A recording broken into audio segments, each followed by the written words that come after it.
আমি তো যে বিষয়টা আমি প্রথমে বলেছিলাম একটু রিপিট করি, সেটা হচ্ছে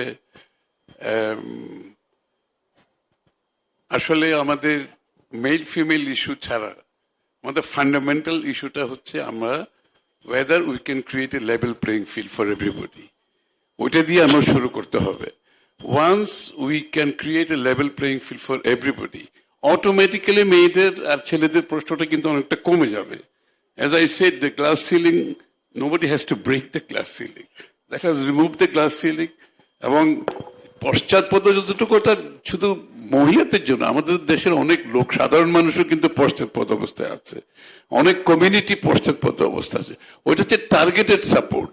বাট আদার দেন দ্যাট আমাদের সবচেয়ে বড় প্রবলেম বাংলাদেশে আছে, বাংলাদেশে লেভেল প্লেইং ফিল্ড আমরা ক্রিয়েট করার জন্য যে যতটুকু পথ এগিয়ে আসছিলাম, লাস্ট 10-15 ইয়ার্সে আমরা ঠিক ততটুকু পিছিয়ে গেছি। সো আমাদের we have to bring back the level playing field for everybody. Democratization of politics, democratization of economy, and democratization at home, like Rupali rightly mentioned.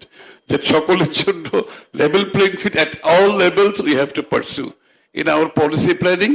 এবং this is what আগামী দিনের আমাদের বিএনপির পক্ষ থেকে আমি যেটা শুরুতে বলে প্রত্যেকদিন একটা কথা বলি, যে Bangladesh is over regulated country, we have to deregulate, we have to liberalize. Ease of doing business has to be done. Cost of doing business has to be reduced. এগুলো কিন্তু সবগুলো হচ্ছে আমাদের একটা ওভার রেগুলেটেড কান্ট্রি হয়ে গেছে, discriminatory society হয়ে গেছে।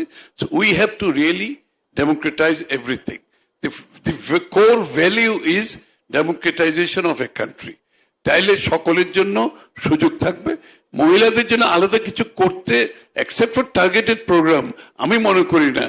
আমরা লেভেল প্লেইং ফিল্ড যদি ক্রিয়েট করতে পারি, পুরুষ মহিলা সবাই ইকুয়ালি অ্যাক্সেস করতে পারবে। Thank you. অশেষ ধন্যবাদ।